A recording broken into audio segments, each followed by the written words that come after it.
Hey guys, welcome to the MC Anime Podcast. We cover anime, geek culture, Japanese aesthetics, and Asian studies. We are a multi-fandom podcast, and you can expect to hear topics in your favorite hobby or fandom activity potentially. You can find MC Anime on Google Podcasts, Spotify, Apple Podcasts, and YouTube. Also, please check out mcanimepodcast.com, our website. Furthermore, stay tuned in for another episode.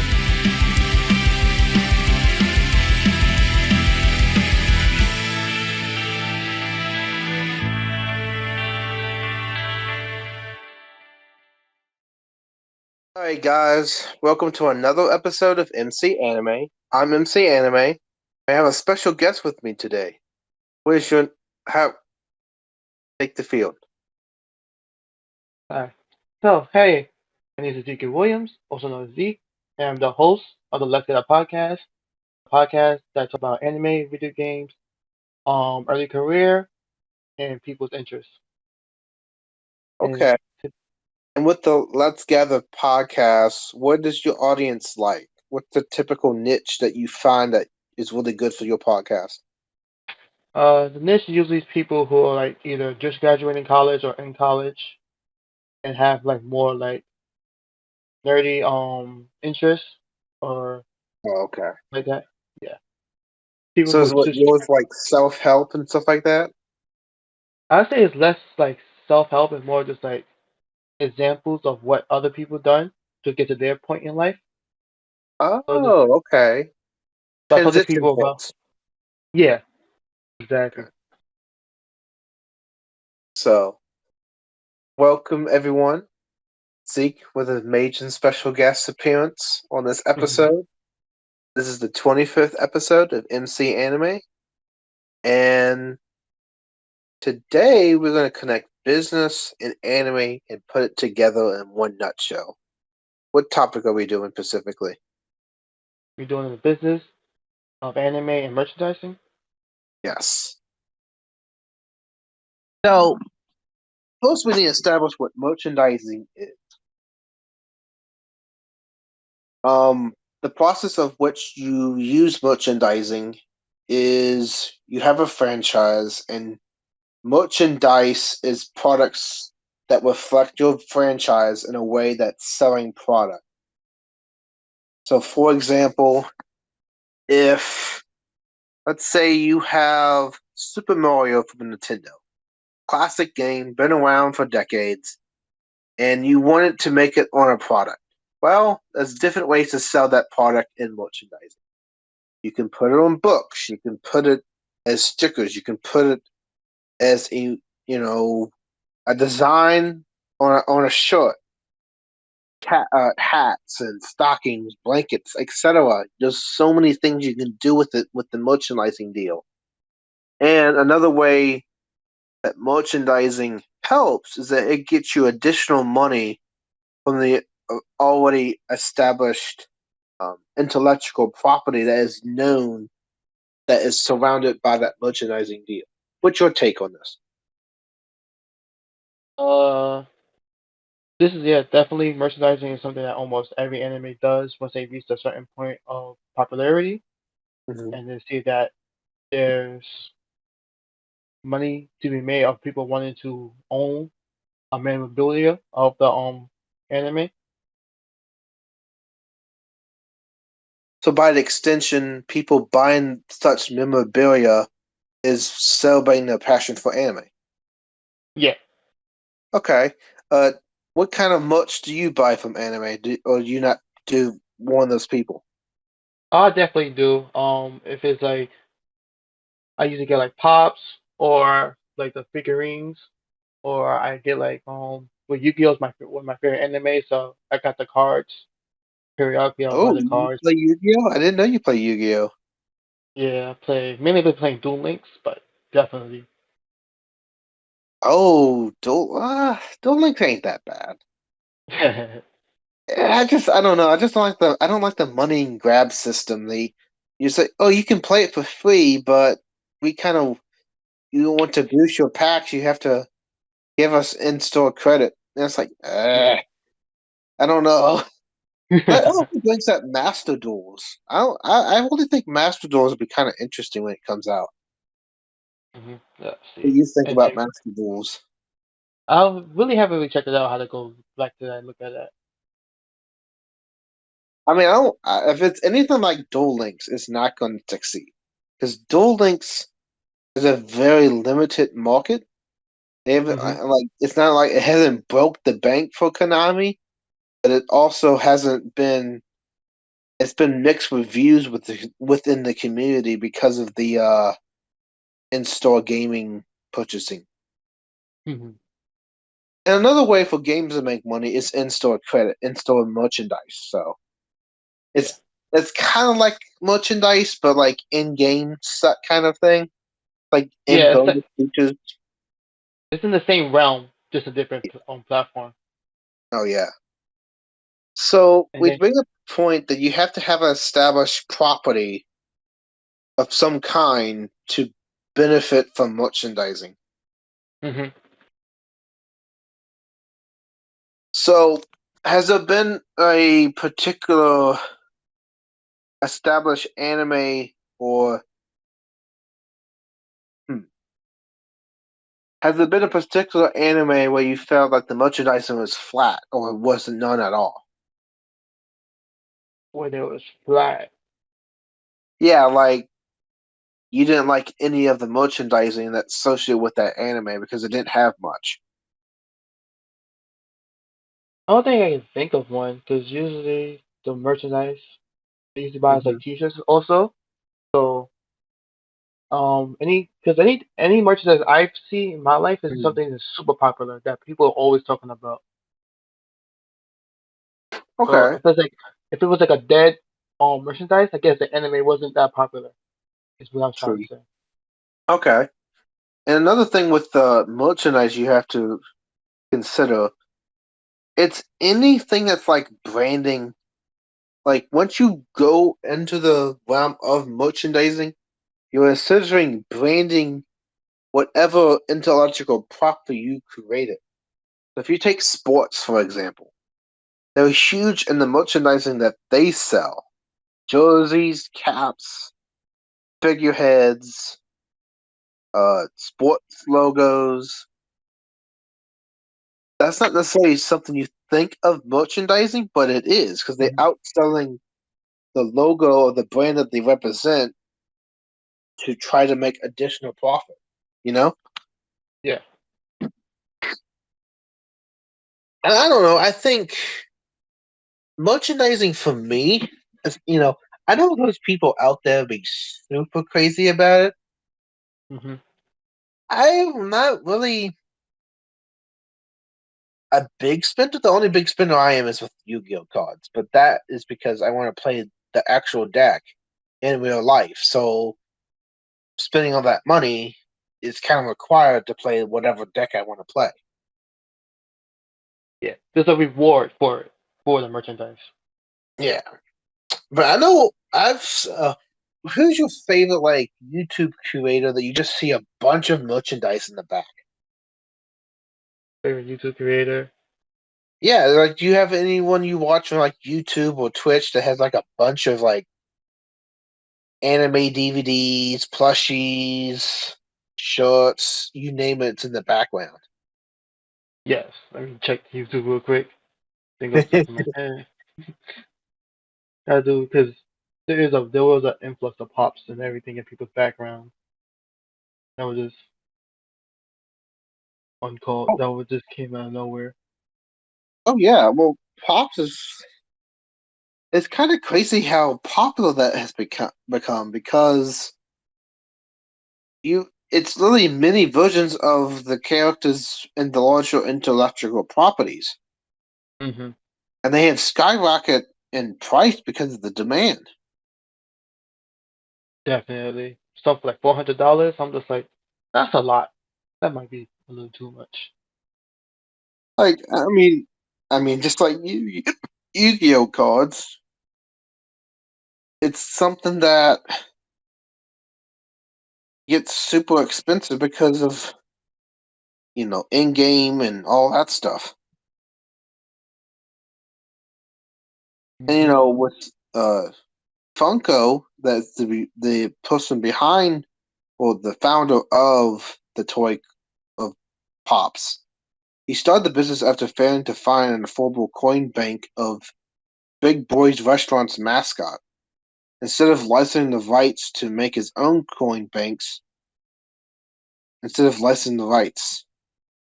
So basically, it was in 1998, a line of nostalgia-themed bobbleheads called Wacky Wobbles. First one to sell in stores was the Fist Big Boy. So what do you think of that? They capitalized on nostalgia-themed bobbleheads. It's nothing new. It's people. There's always money to be made in something that Mm-hmm. people either remember or want.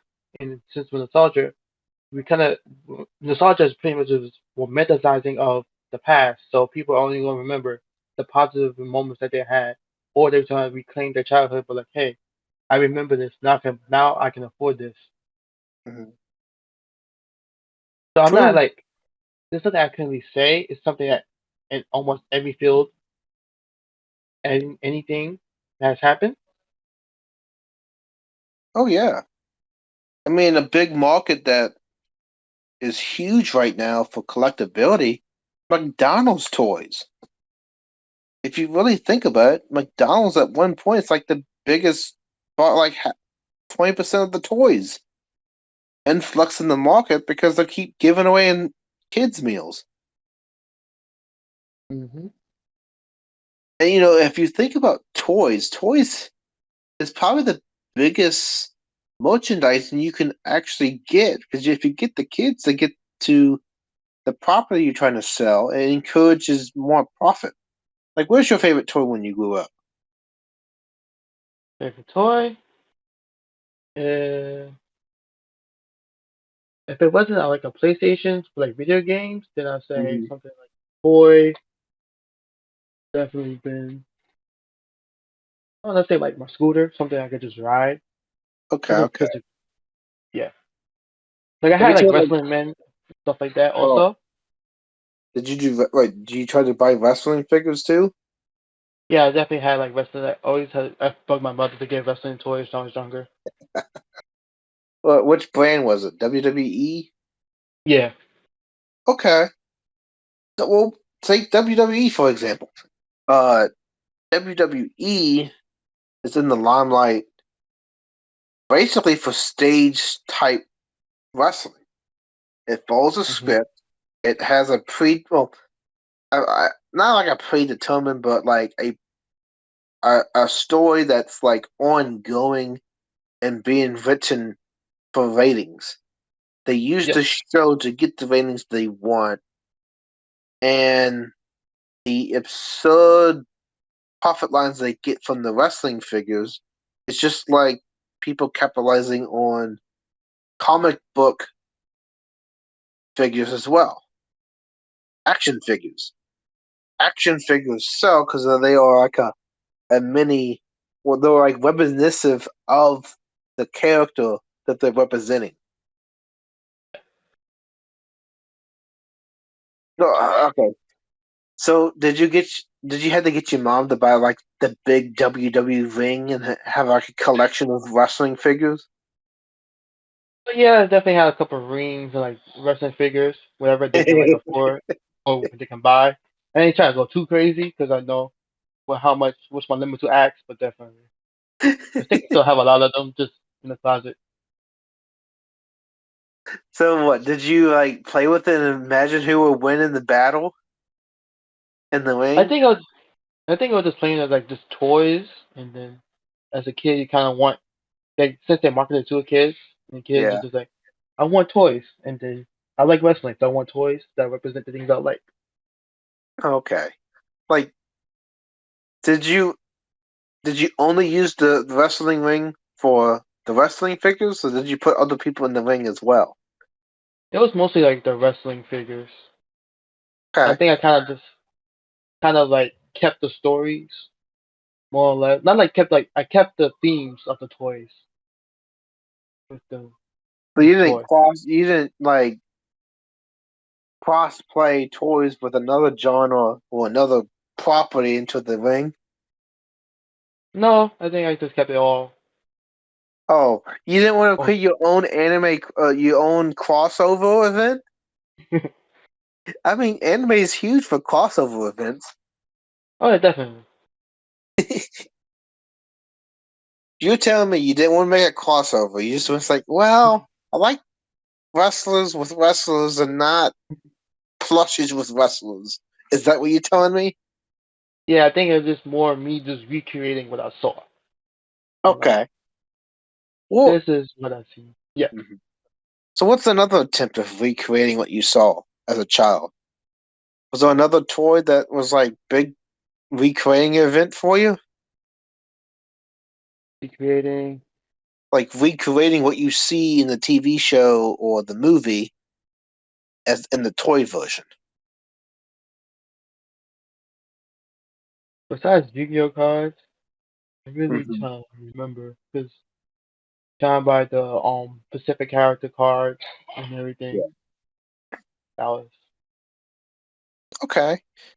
I know with Yu-Gi with me, the decks that I have recently bought, Numeron OTK, which if anyone doesn't know, that deck is just like, oh, you control no monsters. Special summon 4 monsters.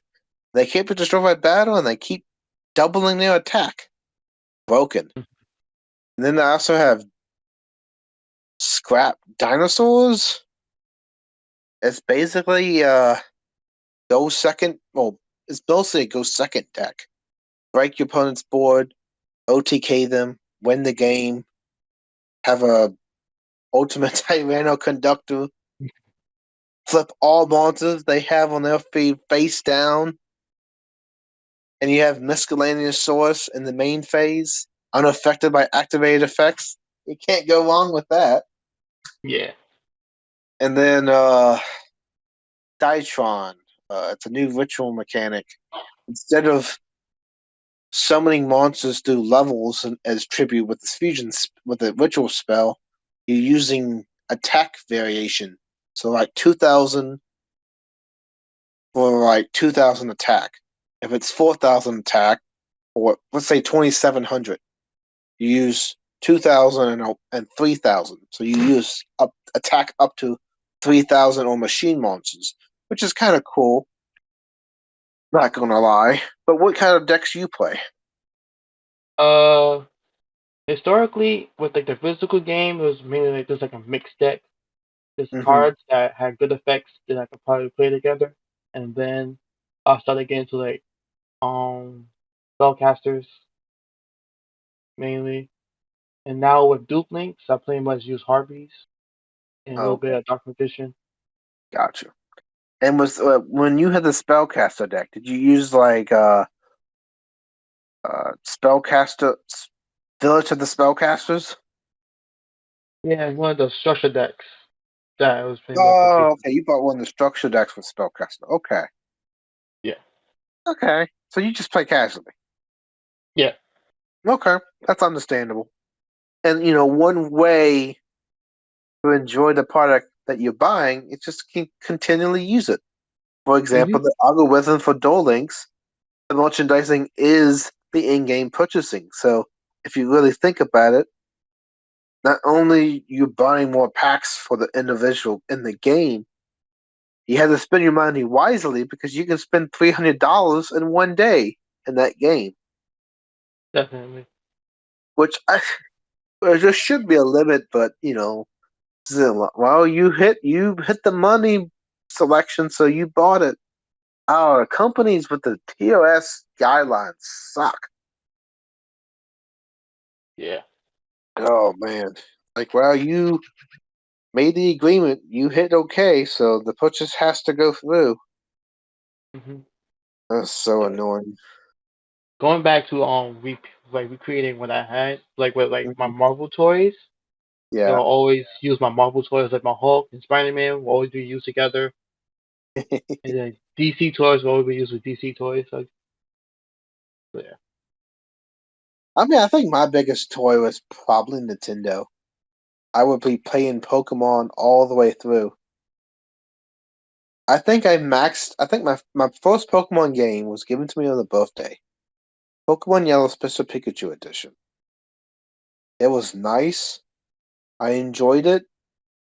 I maxed out the amount of hours allowed on the game, so it's like 99999. Won't go up anymore. So that's fun. So yeah, I my childhood has been mostly like TV and Nintendo. That's and then Yu-Gi-Oh became later after the fact. But that's and then whatever toys I had in my toy box. I don't necessarily remember all of them because I had a big toy box of everything. So I think the I was only one more I remember was like an Elmo toy that played music or something. I don't know. It's like a blue guy. I'm not sure. I had mainly PlayStation was my system mostly. Mhm. We had the PlayStation Wii. One. So I grew up with Nintendo Wii, so that's what we had in my family. Either the Nintendo Wii, Nintendo Game Boy, or Nintendo Color, NDS, and 3DS. We have a Switch now, but I don't even use it. My brother uses it. So. And Nintendo does everything sticking with the theme of like merchandising. They have merchandising Oh down pat. yeah, every single new console they have is merchandising. Go back to like Nintendo 64 to the Game Boy, Nintendo Game Boy Color, and then you have the DS. Then you go to the Wii U, uh, the new system for the Nexus Nintendo Switch. It just keeps going. GameCube was huge for Nintendo. I never knew a company that would go to so many game consoles more than Nintendo has. They're also the oldest that's still standing. True, they're all more established, but like I feel like PlayStation and Xbox just goes up to the next generation, which I feel like is better because they keep the same similar theme console, but Nintendo just launches a new console and calls it a day. Yeah, But but it's I would say Nintendo is pretty consistent of being hands-on, small and mhm. like portable, while the PlayStation is like a little bit less portable. Can't take it on the go as much. Yeah, but it's just like it also the smart for Nintendo to go to a different route because PlayStation and Xbox has that hardcore like gaming market pretty much cornered, True. and Nintendo's going for mostly like friend. Nintendo's always been like a community based company where they're always trying to push you to interact with other people. So they have like family friendly like um either the games or like the way the consoles look. Oh yeah. True. All the different. If we take like the Smash Brothers franchise, for example, Hmm. there has been so many reboots of the same name on so many different consoles. Like it's on the Wii, it's on the GameCube, it's on Nintendo 64. It's like on Nintendo Switch. It's on the DS. Like, where's what generation would it not keep doing a new iteration of Smash Brothers? Smash Whenever Brothers, Smash Bros. Ultimate, Dies, all of that. Melee. When is it not going to do a new generation? whenever it loses money. True. And I also feel like of all the names, fighting games typically have a huge continuation if you have all these characters. If you control all the copyright to those characters, then you can actually license those characters in one installment of a big crossover event that's really good because people want to now test the idea of which character is better than this character or how does this character fight in like a niche situation of which character can be used in this battlefield, in this simulation. Mhm.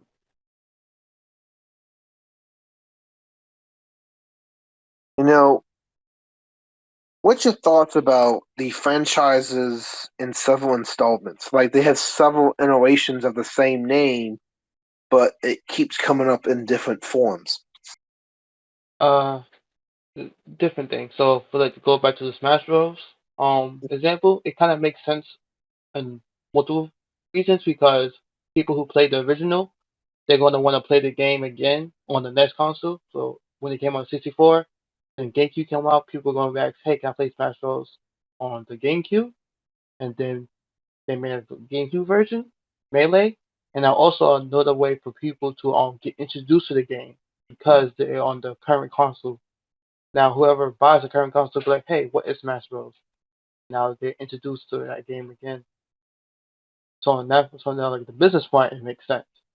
And then there's people who gonna want people. There's also people who ask for like a continuation of the game or like a reimagining. So you're also serving the demand. So I think it's mostly like just serving the demand of the want, and you can't get mad at that. True. No, I feel like with every installment comes a new, fresh idea, even though it's under the same name. It's something new, and people are willing to try it. So they're capitalizing on the fact that, oh, it's new and it's part of the same previous established name that we already have. Let's go try it. It usually does well because of that fact alone, and nostalgic And factor and everything else too. and also there's people who won't try something new. Like you can have a new IP and everything, but since it's unfamiliar to some people aren't gonna buy it. But you try to put the same concepts from new IP into like an existing franchise, then it's probably easier to introduce people to that concept. Well, yeah, because you can keep if the franchise is big enough by name alone, and the brand is like representing that fact, then it's easier to persuade people that previously bought it to buy it again. It's that like business model that if it worked before, why should we not? Why should we change it? Now, of course, you can't do it exactly the same, but it's like, well, if we tweak it just a little bit, then we can still capitalize on a similar demographic that we launched this game, particularly for that our audience to enjoy.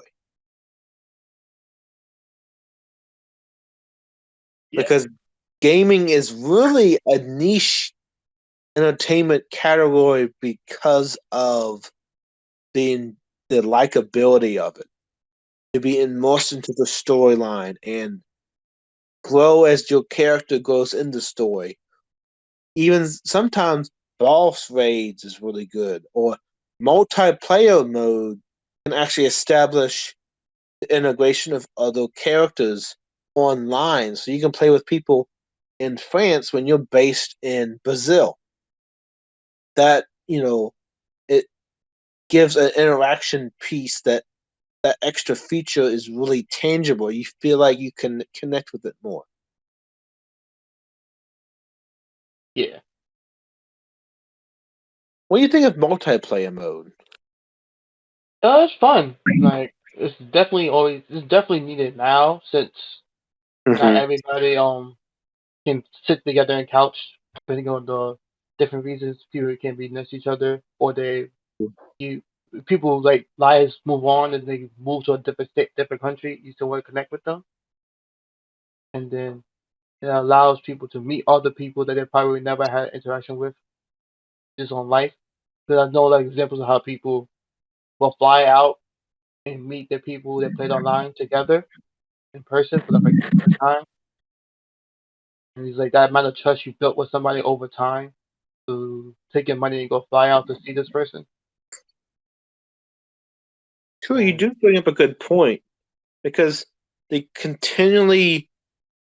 continuation of talking online, even just have your headphones on and talking into the game console of the headphones. Actually, like you hit moments where you keep playing with them, you keep seeing that same person over and over. You form a connection. It's not a real life. Actually, it is a real life connection because Yeah. you might not be able to touch them physically, but you're still exchanging every information that you would do in any other normal relationship. It's just and now in this case, you have the added bonus that I don't know necessarily what they look like. I just know what they tell me. I know what we experience together in the game. Now, if they talk more about that, then it's because we are playing the game for them to express more information in the campaign. hmm And then remember watching TikTok, the person talk about how in Skate 3, I think it was, where it keeps the character ghost data of them skating, and unfortunately their Uh, friend died, but their friend's ghost data was still in the game. So it seemed like symbolically they're still playing with their friend. Someone's ghost? What?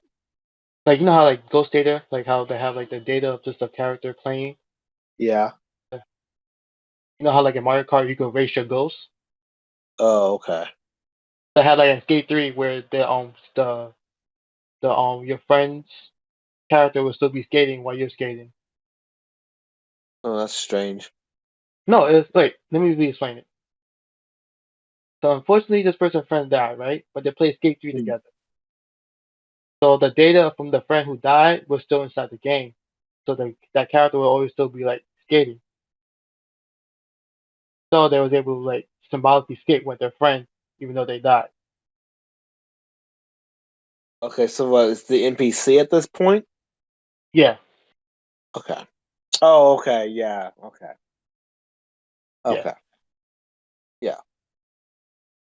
And You that talked that was about the transition of the character who was playing by the online person in the multiplayer mode to hmm eventually default to the NPC. Yeah. Okay. Okay. I can understand that. And then it kind of feels weird because you're playing with that character for so long that they're not there. It's like, oh, hi, NPC player that reminds me of my friend. Yeah. He like had that realization. It's like, oh, wait a second, they're not here. Oh. You know, I really feel not only does okay, so what is some of the merchandise that you buy with games specifically? With games? Yeah, like I know we did like in-game purchasing and stuff like that, but like if you have like a favorite game, because it's harder to imagine. Like you can still sell product, but like I feel like it's more physical product that would like shorts and logos stuff like that to sell the game. Yeah, definitely like clothing and pops again, or definitely where most games go to, unless you're like League of Legends and you build a whole anime around your game, then that's another version of merchandising. True, and there's lots of games where the game came first before the anime did, or Yeah. the game influenced the anime, and then they later made a manga after the game. Like they made like it's very common for like for example, uh, the MonsterVerse that has been reestablished in Godzilla and King Kong, for example. hmm They after they made the movie, they made a continuation in comics further along the story. They explain it more. They branch out of the movie and go in more basically canon. They add to what the movie didn't have, what the movie couldn't show. Which I think is a really great idea because now not only do you reach out of the continuation of the franchise and another adaptation, but that adaptation is now serving a different market that is continuing the storyline. What do you think about that? Oh, yeah, it definitely makes sense because there's people who won't watch the movies, but we rather read the books, and then like, hey, this is then you have them, then you can pretty much have them in the customer as a customer buying the products and then buying different merchandise that's fresh off from the books, and Mm. then as having the books, you can have merchandise that's branch off from there, specifically based on things that happen in the book that didn't have in the movie, but it's all under the same property. Okay. And I also feel like, for example, music is a harder medium to like merchandise with. Would you agree? Yes, but let's see. Yes, I guess it depends on how you think about music. If you think about the artist, or you think about the song in particular. Because I think the song part is the hard part, but the person isn't. Like the artist isn't that hard. Isn't hard to brand. It's like the song itself would be hard to brand. Well, the artists, for example, they don't really have like much merchandise associated with them. Only like maybe the logo or something like that. But I feel the artist that sings the song is branding itself. In a Yeah, weird way, the artist singing the song is the brand, and you're buying the song to represent to support the brand of the singer. yeah. Because a lot of times people connect to songs because something in their life happened, or they Mm. just vibe with the song, and then that song is the introduction to the artist, and then they stick with the artist. I feel like the And biggest people, concept with music for the merchandising, like the physical copy, is like the actual albums or the CD covers that get sold in stores around the Mhm. country. I think the physical, because you have online too, like you buy the cover of the album, um, or you like for example, you could buy the album on iTunes and support them that way, and then get sales in the digital market. But I feel like the physical market is like the actual representation of merchandising that we've been talking about. Yeah, I think it's because it's that item that you can. I guess it's because it's physical, so you can Mm, see and feel like, hey, and put it and place it somewhere where other people can see, like, hey, I have this. yeah, because every platinum record that's been done, it's still done on platinum record. Hmm. So they still make a habit to make a gold record of that music, even though they can just put it on a CD and call it a gold CD. But that record was the first medium where the physical copy of the music was mostly what you had to support the artists.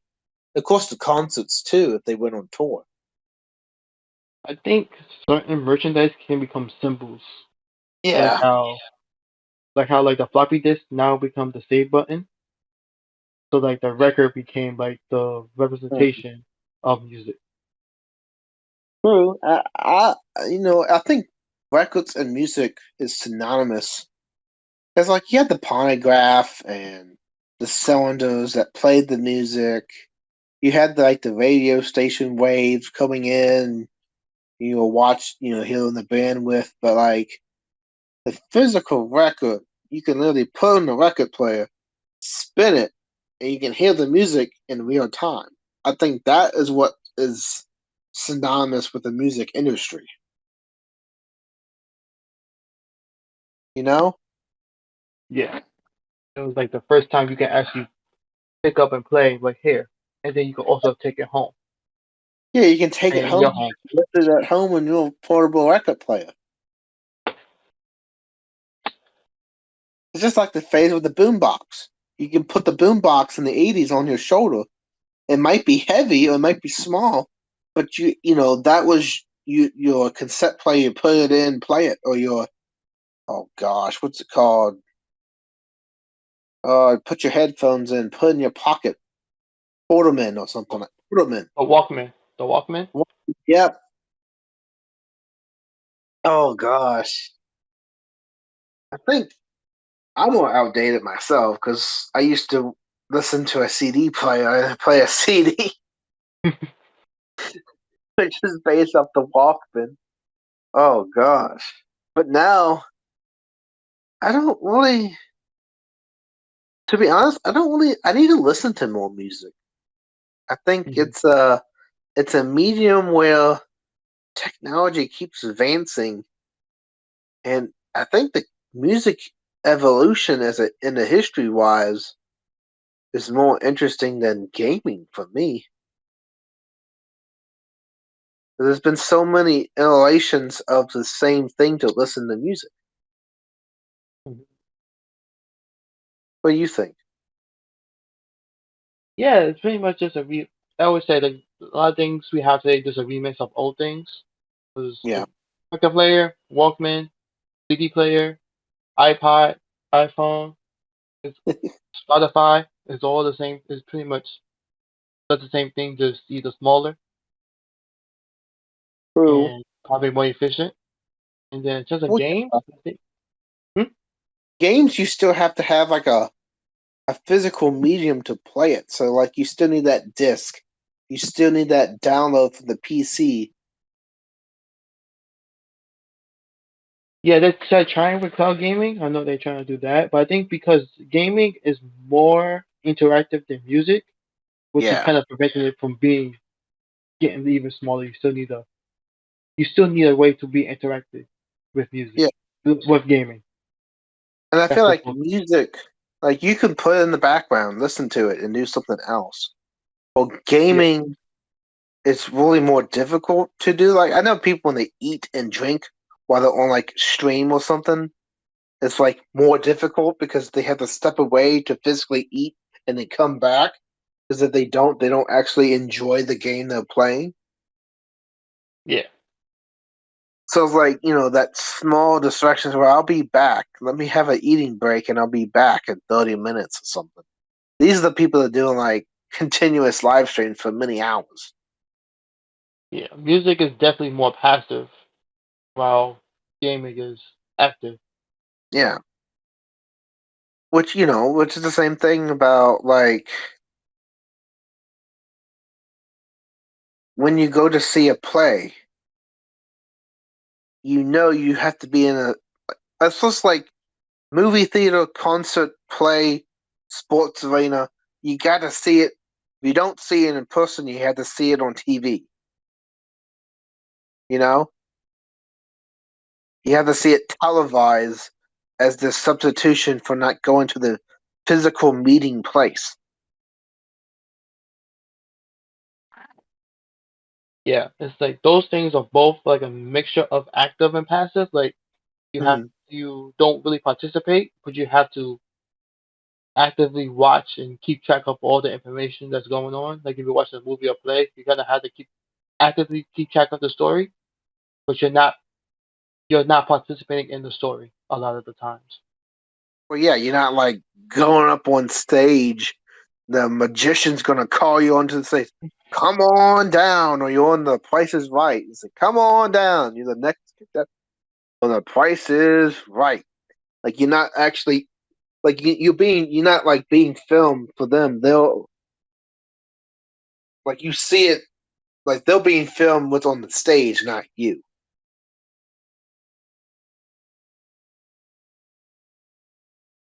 But you know what? That brings up another interesting point. Game shows. It's kind of funny how game shows market themselves because they sell the tickets to go on the show, and then you know you have that oh, I was in the audience that day, and you had the potential to be on the show. What do you think about that? Real life video game where if you get picked to play, then you're on the game, and then you're in like first person view Hmm. of like the game, and if and also even if you're not picked, you can also get to watch. You also get to be a participant in the audience of probably having a direct what you would call it influence on like if like the participant like the character in quotations of like the person who's playing the game. You have a potential to be an influence there. So it's like a real life video game where you're using your body as like the controller.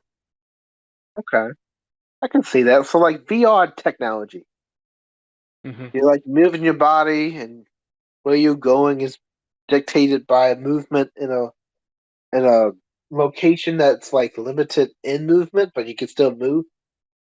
Yeah. Okay, I think that that's kind of cool. And with game shows, their merchandising is the typical T-shirts, the design like, oh, I'm wearing a Game of Fortune. Well, I'm wearing a Game of Fortune shirt. The spinning of the wheel. But I think the biggest success with merchandising is the fact that I can just launch a free game on an app, on an application on phone, computer, and people can play it online. Hmm. So they can make a mini version, a digital version of what you see in real life. Yeah. And it help and it pretty much feeds on market of people who want to be on the show but can't be on the show. Yeah, Who also talk like, if I was on the show, this is what I would have done. And it's like, here, try it. and they do the same thing with Jeopardy.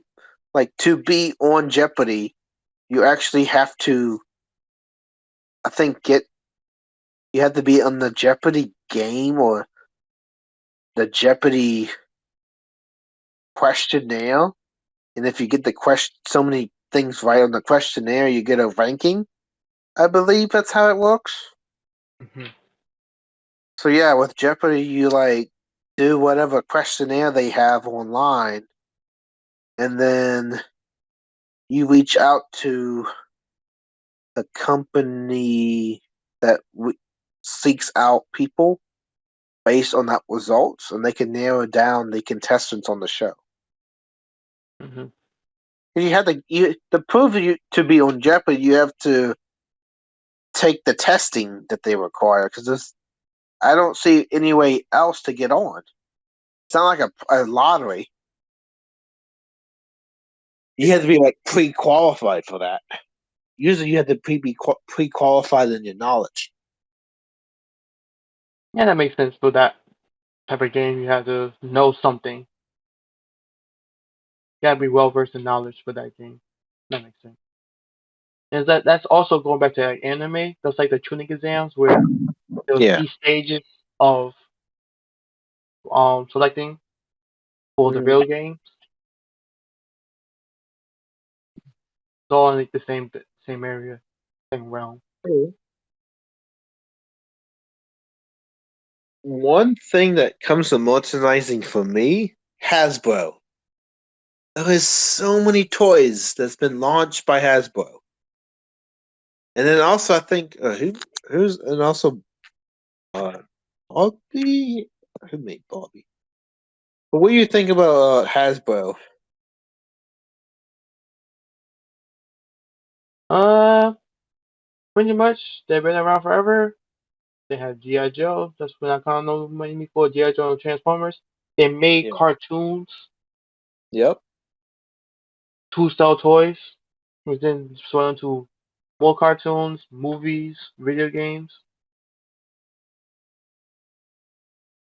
which is hilarious to think about. Where you have kids who like invest into the stories, and it's pretty much just all curated just for to sell them something. But a lot of people won't think about that in the moment. They just think about, oh, new entertainment. And it's also fun to think about like how much time and effort did they put into the story, compared to the character design because they want to sell another toy. Oh yeah, and don't forget the competition with Mattel. Hmm. Mattel was like right there behind them with Hasbro. You know, Hasbro has like Monopoly and Transformers and some other notable characters. Mattel has Barbie, has like Hot Wheels. If you really think about the toy industry, Mattel and Hasbro are like the biggest rivals of all time in that industry. Of course, And they there's also other like GI Joe with Hasbro. they Continue. also buy other companies. They also buy other companies, which then Yeah, becomes like you becomes. know the constant race like over a century to make these toys is kind of interesting because I recently saw the history about it. So it's like, huh, they did all of that and then we're keep competing for all these years to dominate the field. I mean, if this is a man, somebody's gonna want to what you call it, feel that they're man. Yeah, So if you're competing, you might as well be you. and I think the toy market is the best example of merchandising because it takes the property and transforms it into a version that is kid friendly, brings back good memories. It's reminiscent of the fact that not only is it portable, but it also just makes uh, boredom less of a thing for childhood. Hmm. And it's easier to capitalize it because who's not want their kids to be happy? The parents are like, and to a degree, are obligated to make the child happy. Yeah. So companies capitalize on that fact to launch all these toys. And also with toys, the market is very tight. You launch a new toy, 3 months later, it can be outdated because it's not the new toy on the market. Hmm. So you have to like establish yourself competing in that field because of the all the time moving parts going about it, everything going out of style, just like clothes. But I feel like clothing and merchandising will probably never go out because they bank profit on the property and the franchise. Yeah. I mean, you're always gonna need clothing, and people always gonna want to put something on their clothing. So that's something that's never going away. And then merchandising, there's always gonna be people who want to have a representation of the game of whatever Yeah. property that they want. And clothing is like the best fashion statement to say, oh, yeah, I'm a fan of this. So I represent the clothing industry by buying this product and my favorite brand or favorite franchise. A lot of merchandising is just having the physical, the way we think about it, the way we operate it, is having a Hmm. very physical representation of what we like. People, I don't know what's going with that, but yeah. It's a physical representation of what the property is for us and what it means to us. Because if you're willing to buy it, then actually, in the long run, it shows our passion. It shows our true colors. It also shows how much we're willing to do to support our franchise that we love. Because it actually makes you want to get invested. You invest into the idea of the franchise that you are watching or reading or listening to. It gives you a motivation to support it. Now, if you're indirectly or directly or not, you are supporting it if you buy such product. Because Hmm. that product has been licensed, and through the multiple attempts to licensing in different fields, there's a niche area for people to enjoy. So when Definitely. it hits the market, you typically can find a lot of stuff relating to like cats or purses or bats. You can find niche areas where they might have product in that market of that brand. What are you going to say?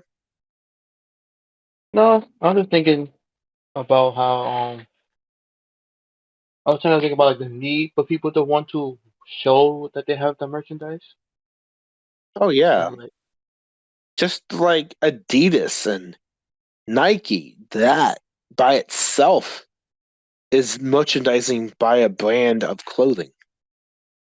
Like it's not the clothing itself, because most of the clothing is generic. It's the brand. So the brand's why it's worth so much money. Just like Apple.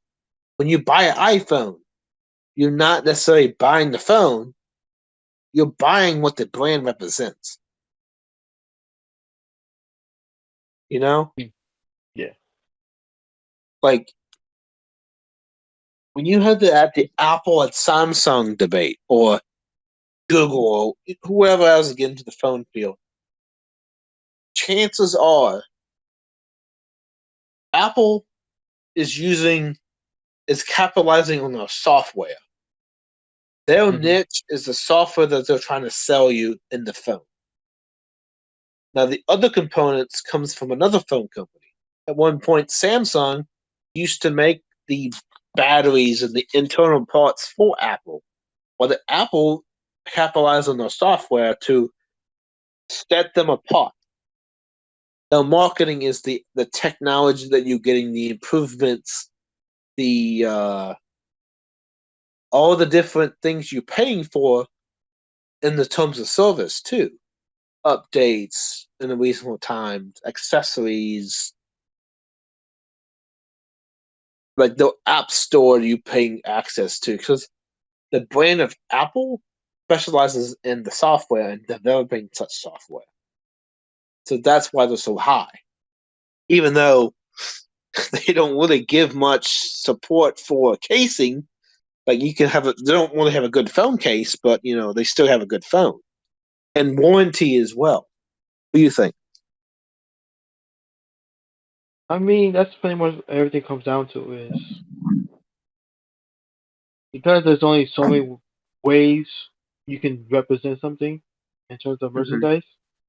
So what's gonna separate you is why does the person have to believe in you? It's always a constant reminder for the company to do.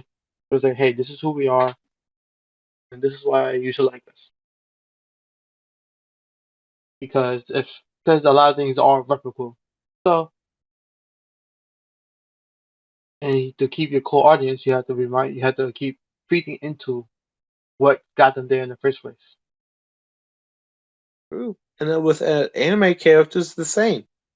You watch the franchise that you consume. You want to support the franchise you want that you're watching.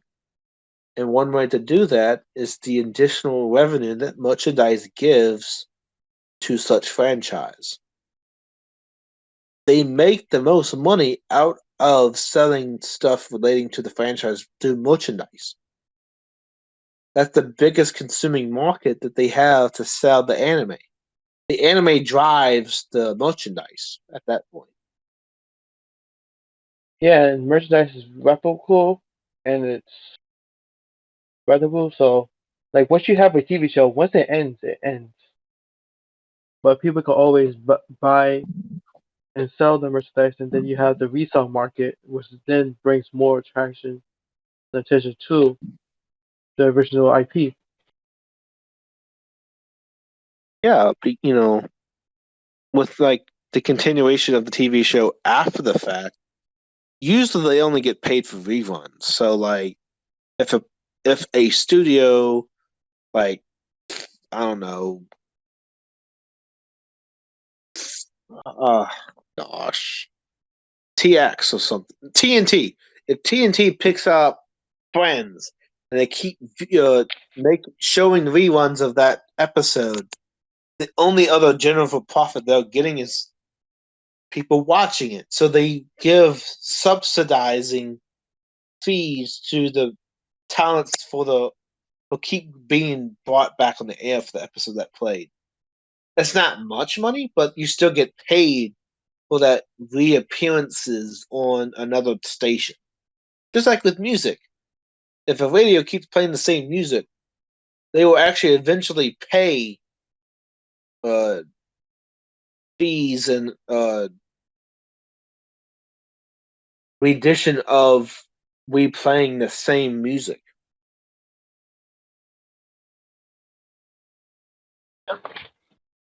Anime the same way. I mean, we have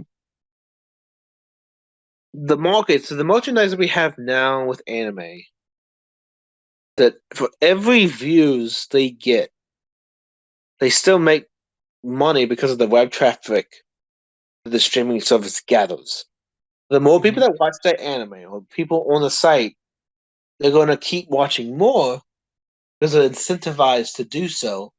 If they finish this episode, they're going to go to another episode to catch up. Mm-hmm. So the web traffic and the marketing is another tool that they can use for additional revenue. Which, Crunchyroll and Funimation also sells merchandise on the website. So it's just convenient to have e-commerce and the same show you watch on the same site, so you can maybe purchase something from the e-commerce website if it pops up on another section of the anime catalog.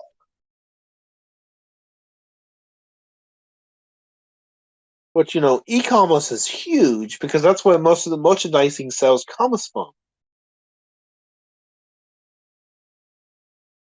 What's your thoughts about e-commerce before we go?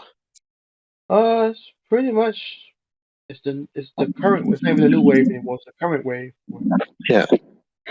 That's it's not no longer box and mortar. It's more online. Yeah. You used to buy your merchandise from box and mortar stores, but now with the addition of the internet, is so more wide scale accessible to people to just ship it to your house. Mm-hmm. Or maybe even ship it to a physical location like a store to pick it up as well. Yeah. Pretty much. And it's great for people who are established. They can see the traffic directly of what's getting bought. So when they order things, they don't have to over order things that aren't selling. And also good for people who's new into merchandising, stuff like that, where they can get their foot wet and not have a big inventory, but be able to create the inventory over time. Yeah, and you can track which inventory is selling, which one is not. If this order particularly is not selling as much, then you buy less the next time. Even though if you're still selling it, you still buy it. You just buy a significantly less amount. And you sell that amount, and if it skyrockets again, you can make the call. Like, well, do I change what I've been ordering to meet the demand, or do I keep it the same and charge a higher price because the demand's higher than the supply? Yeah. But that's supply and demand. That's another discussion with economics I really don't want to get into.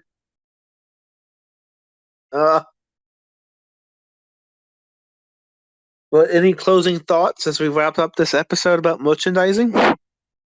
I'll say merchandising isn't inherently bad or good. It's all depending on the company behind it. Yeah. And don't go too crazy with like buying merchandise, but definitely show people what you like. True. I think for me, if you need to be conservative with merchandising, first of all. Because if you go on a buying spree, you're going to be out significantly more money than you would have just watching the anime. Now, not saying that you should not buy it. I think you should buy it because now not only does it support makes you happy for the monetary value of having the object belonging to your entertainment, but it also supports the licensing agreements with the company and the copyright holder who's using that licensing company as a way to make additional profit.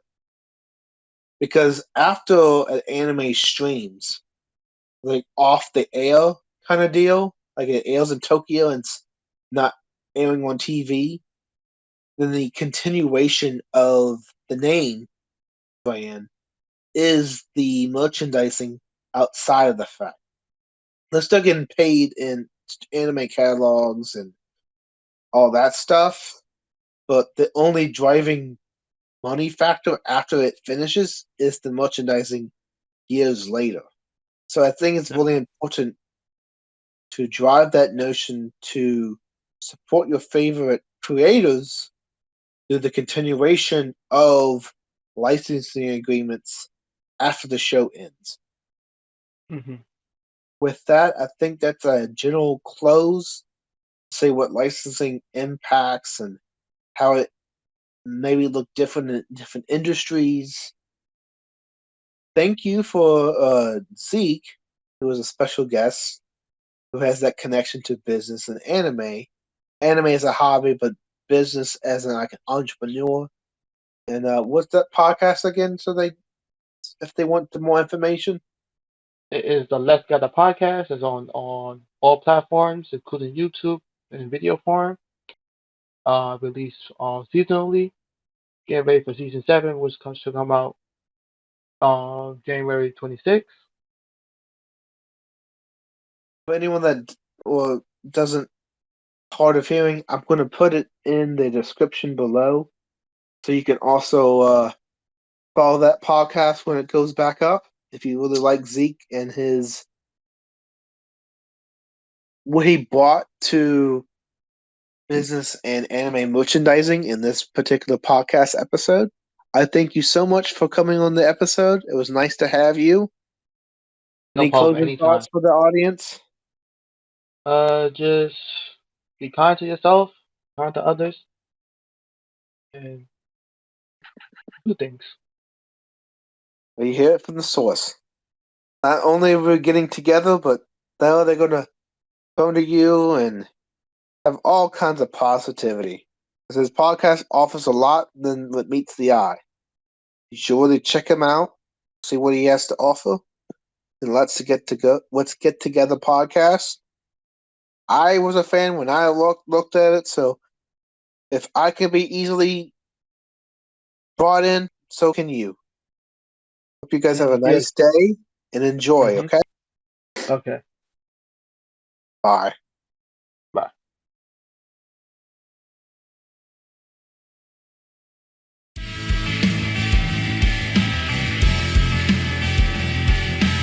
This concludes another episode of MC Anime Podcast. MC Anime Podcast is available on podcast directories like Google Podcasts, Apple Podcasts, Spotify, iHeartRadio, and YouTube. We also have our website at mcanimepodcast.com. If you want to directly support us, then follow Patreon blog MC Anime. Finally, if you want services for hire, then we're available on Fiverr for audio and video production, graphic design, idea consulting, and blog and article writing.